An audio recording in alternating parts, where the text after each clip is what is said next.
queridos irmãos, que nós nos sintamos acolhidos pela nossa amada Casa Espírita Mãos Unidas.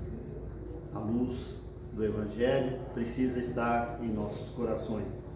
E este é o lugar, é o ambiente que nós escolhemos para que isso aconteça. A instalação da moral evangélica dentro dos nossos corações. Vamos falar sobre a lei de adoração. Tá? Extraído deste livro, As Leis Morais e a Saúde Mental, do doutor Sérgio Luiz da Silva Lopes, segundo ele, natural de Bagé, mas residente agora em Pelotas, palestrante espírita, escritor, que já anda pelo mundo todo fazendo palestras espíritas.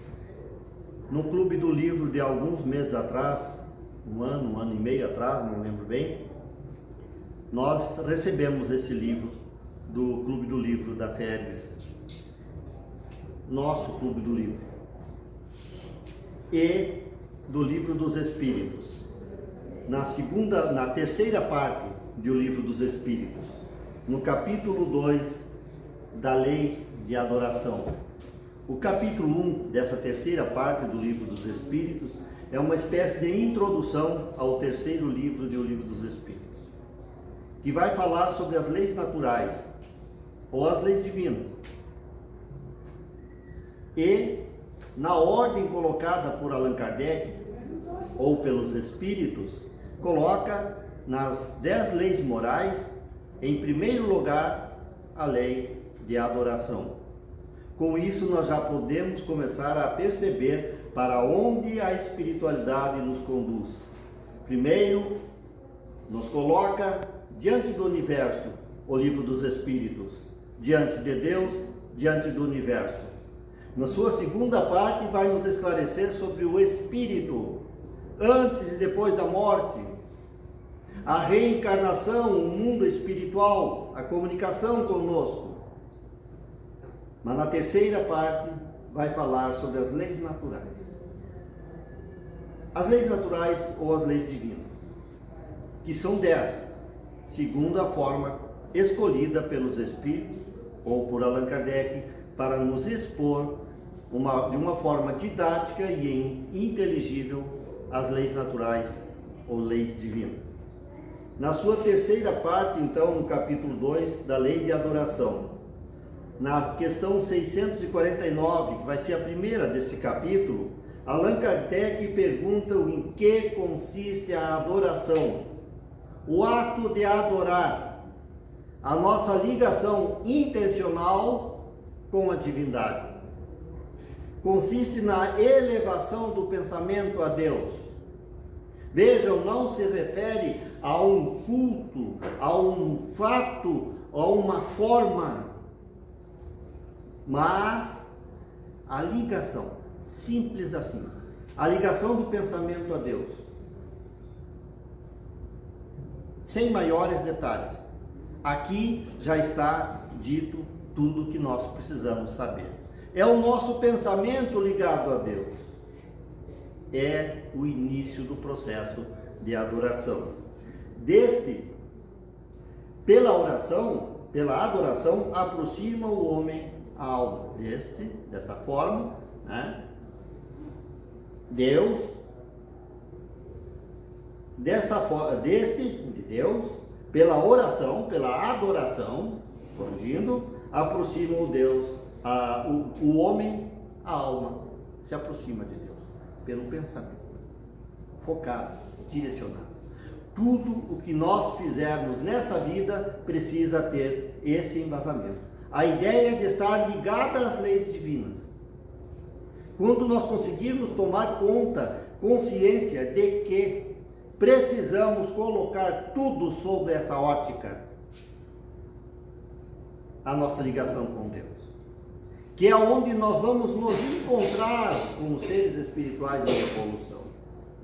O nosso erro está, nossa humanidade, em agirmos sem esta consciência da necessidade de estarmos ligados à divindade, a Deus. É a primeira lei moral, da forma colocada pelos Espíritos, da forma colocada por Allan Kardec em O Livro dos Espíritos. A primeira, Deus, a primeira lei, onde tudo começa. A lei do progresso, a lei da reprodução, a lei da destruição, o amor à justiça, o amor e a caridade, tudo começa por essa necessidade básica de todos os seres, estar ligado à fonte geradora de tudo, ao destino de tudo. Aqui nós começamos a fazer esse nosso processo de compreensão e de entendimento qual é a razão de nós estarmos na vida. Na vida, não na vida humana, na vida, na existência. Definida como um sentimento inato que impulsiona o ser humano a elevar-se pelo pensamento a Deus. Isso é adoração. Esse ato que nós vamos definir como a fonte geradora de toda a nossa ligação com a divindade, o sentimento de adoração.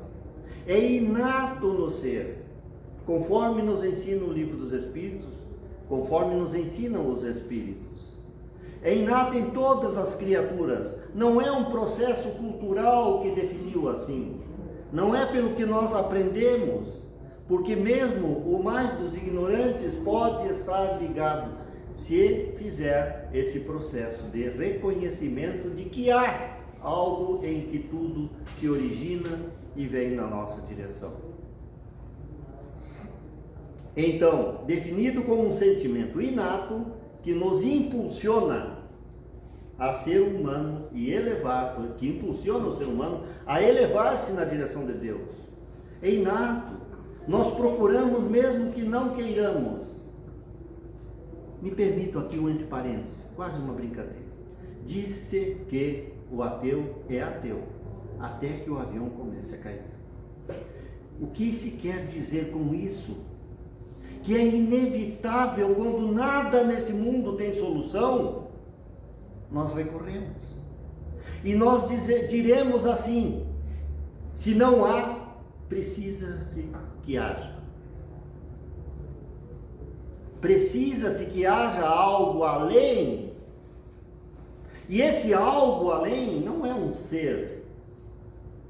Porque toda a definição que nós colocarmos em um ser não se possibilita a compreensão de o que é Deus.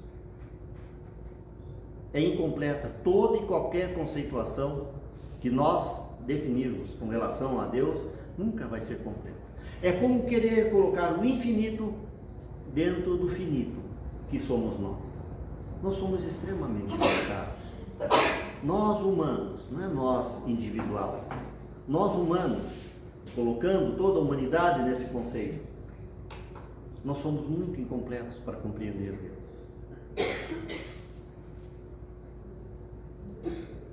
A prece torna o homem mais forte, que é o primeiro processo de adoração.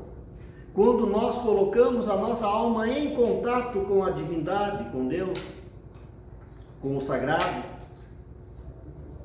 forma que nós quisermos colocar, a prece torna o homem mais forte. Por quê? Porque existe aquela ideia de que a nossa prece, por mais perfeita e mais elevada, não vai mudar as regras do infinito, não vai mudar as leis da natureza. Deus não vai mudar as coisas que estão acontecendo porque eu estou em prece, porque eu quero que mude. Mas eu me torno mais forte porque eu me encho da confiança e posso estar em melhores condições para resolver os meus dramas, as minhas dificuldades. Eu estou em contato com o sagrado, por isso eu me torno mais forte. Nós nos tornamos mais fortes exatamente no momento que contatamos com a divindade.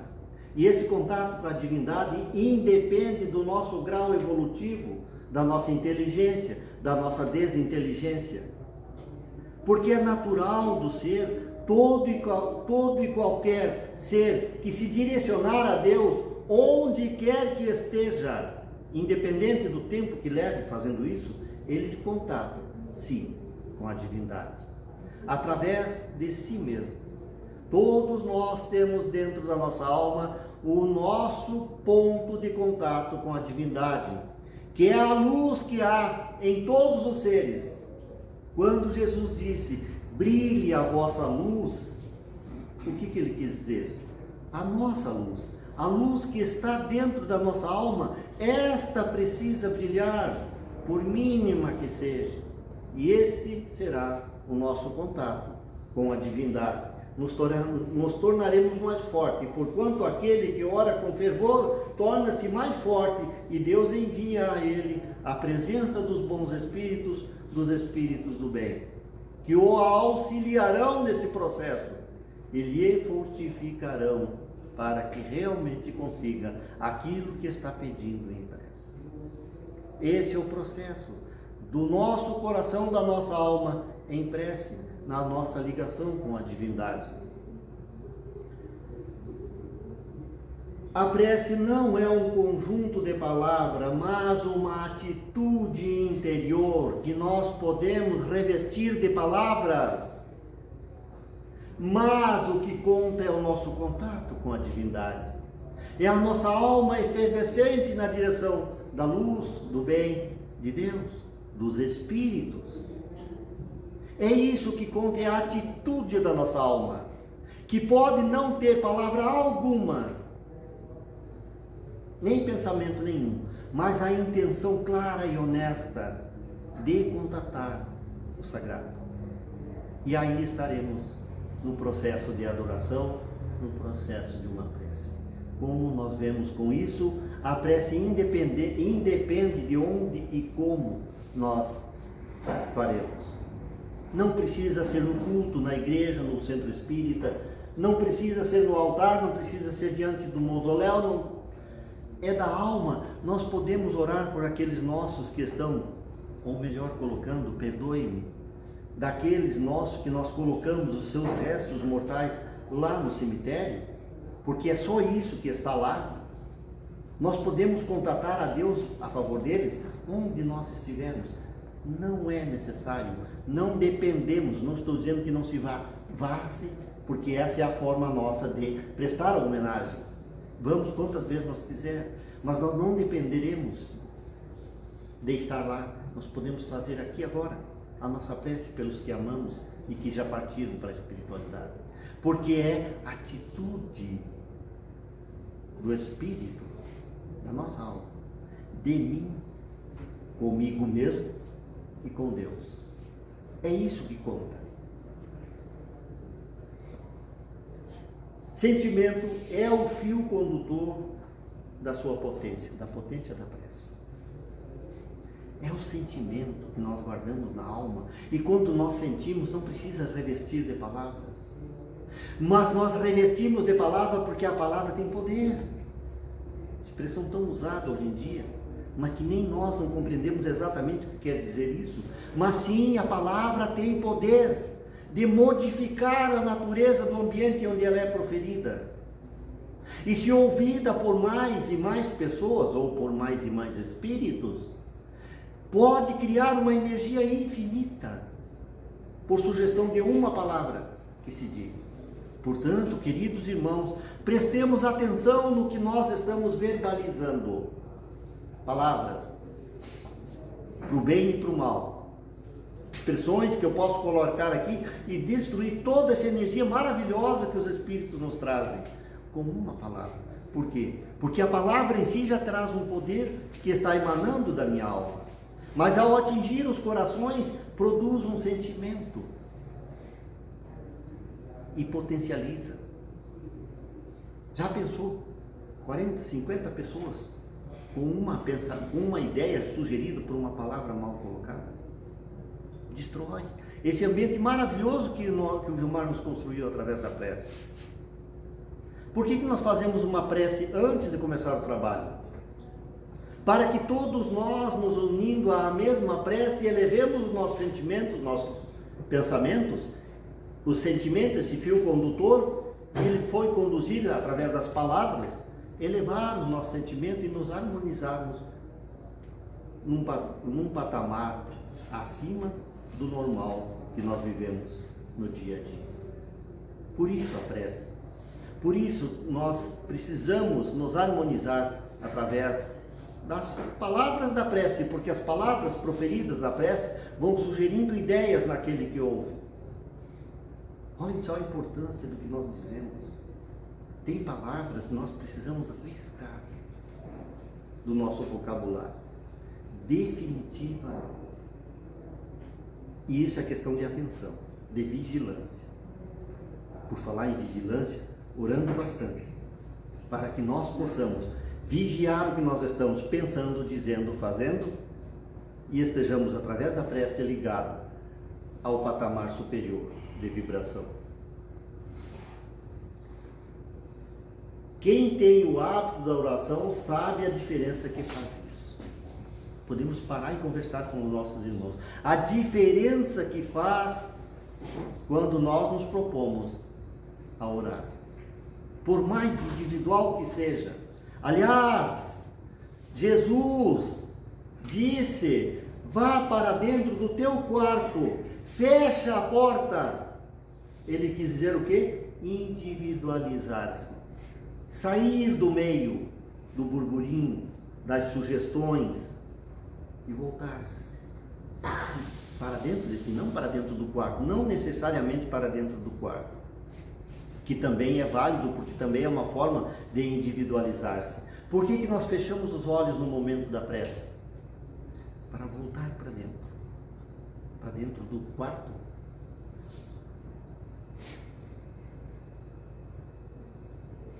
A doutrina espírita ensina que a oração verdadeira é a feita com o coração, o sentimento, o fio condutor. É a feita com a alma. E ela independe de palavras. Mas se quiser colocar palavras, faça-o com atenção e responsabilidade ao que está fazendo, dizendo e pedindo.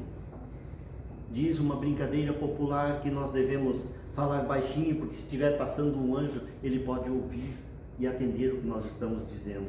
E isso para chamar a atenção das coisas não felizes que nós dizemos. Mas as feitas com a alma, com sentimento.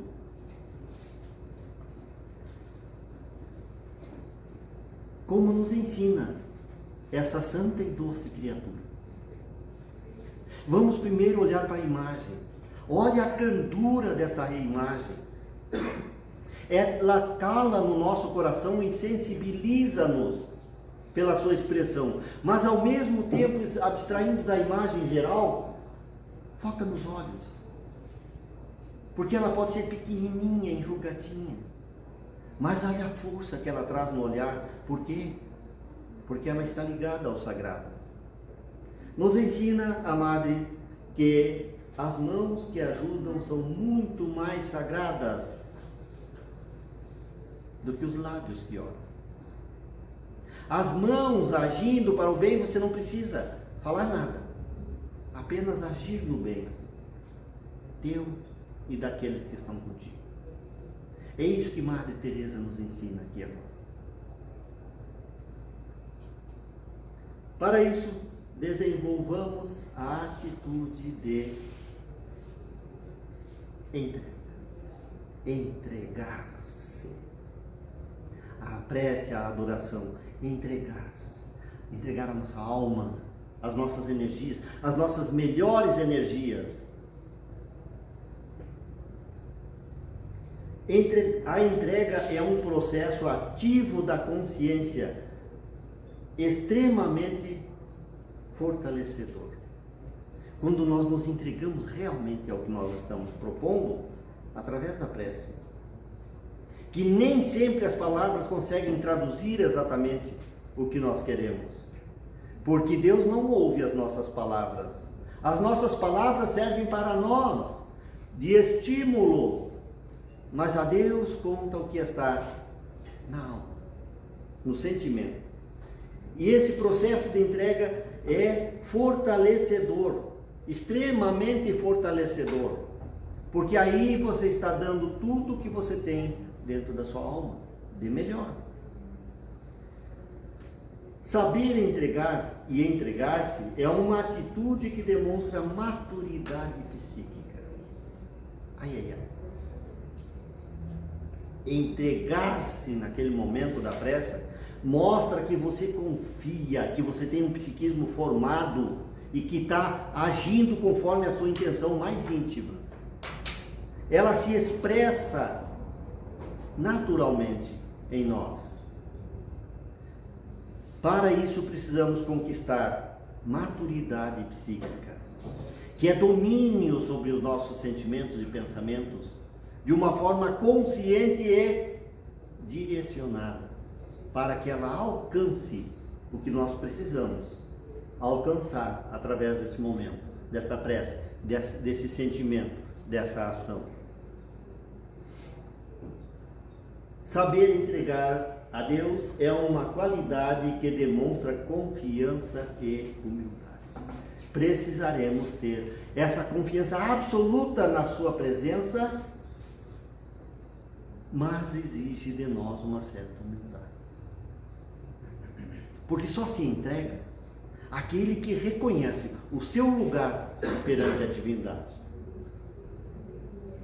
O orgulhoso não se entrega, não entrega e não se entrega. Não entrega o que ele está propondo na prece e não se entrega também nesse momento. Porque o orgulho dele não permite que ele faça isso. Porque ele não vê nada além de si. Como é que ele vai confiar na divindade se ele não consegue sair de si mesmo? De outro lado, o egoísta só sabe pedir. O egoísta também não vai conseguir entregar-se, porque ele só sabe pedir, não agradece e não vai além de si mesmo, além dos seus próprios interesses. Ele não tem a capacidade de doação, de entregar-se. Orar requer sabedoria. Não sabedoria de belas palavras, belas frases. É sabedoria de autocontrole, de intencionalidade corrigida, de direção das nossas ações e das nossas intenções. Não apenas quando estamos com problemas, não apenas, mas ainda talvez quando estivermos com problema, para que o problema não nos vença, mas não apenas, sempre, inclusive na felicidade. E aqui eu quero fazer mais um parênteses. Os momentos de felicidade são mais perigosos do que os momentos de dificuldade. Acredite. Os momentos de felicidade nós esquecemos da divindade. E esquecemos do porquê nós estamos passando por essas experiências. Enquanto que no momento de dificuldade, de problema, nós prestamos atenção no nosso contato com Deus. Nós pedimos socorro. Nós vamos ao encontro de uma instituição religiosa, de um passe, de uma oração, de uma orientação espiritual. Nós vamos. Aliás, não sei se é o vosso caso, mas é o nosso. Estamos aqui porque os problemas nos trouxeram para cá. Não foi por causa das felicidades. Portanto, sim, a felicidade pode ser mais problemática do que as dificuldades da tristeza. Portanto, prestemos atenção. Quando estivermos com problema, oremos. Quando estivermos felizes, de bem, oremos mais ainda, 2 vezes. É preciso silenciar a mente. Como é difícil.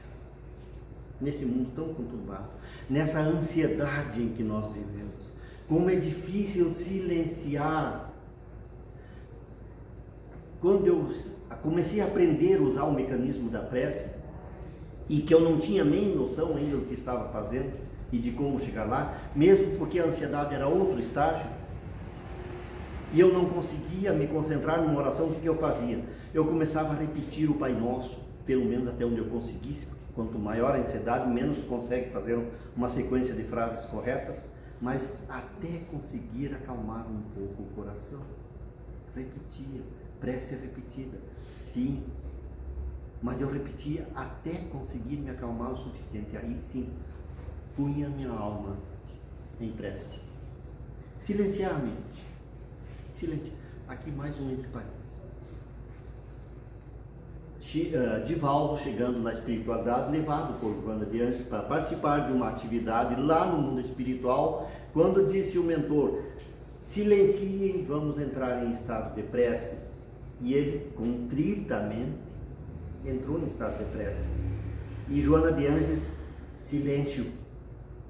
Mas como silêncio? Não é o silêncio externo, é o da mente em calma, da mente silenciada. Era isso que ela precisava de volta. Pai nosso, que está no céu. Mas o pensamento também tem que estar no Pai, que está no céu. Santificado seja o vosso nome. Santificar o nome e a presença divina. Venha a nós a humildade de reconhecer-se dependente das coisas que nos levam ao reino divino, e que o reino divino está acima do nosso. Seja feita a vossa vontade, porque a vontade é a do Pai e não a nossa. A nossa às vezes está eivada dos nossos enganos, dos nossos sentimentos, do nosso burburinho mental. Perdoa-nos. E é que nós estamos pedindo. O pão nosso de cada dia. O perdão, afaste-nos do mal. Perdoa tal qual eu perdoo. Como perdoamos? Nós, inclusive, estamos colocando aí a condição necessária do perdão. Isso é uma bênção. Fazei de mim um instrumento da vossa paz, do vosso amor. Onde houver ódio, que eu leve o amor. É a ação. Veja bem, não é Pai, me dá o amor, me ilumina. Não, fazei-me eu instrumento do amor, da paz, da misericórdia, do bem, da indulgência, do perdão. Fazei-me instrumento do perdão. Onde houver ofensa, que eu leve o amor.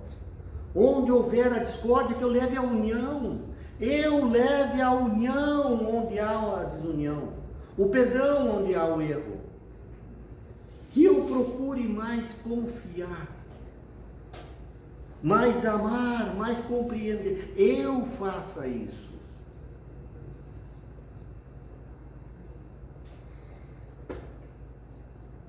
E a prece de Cartas.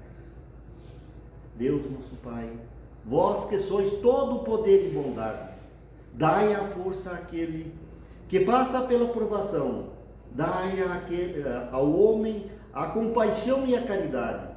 Deus, dai ao viajor a estrela guia, ao aflito a consolação, ao doente o repouso. Pai,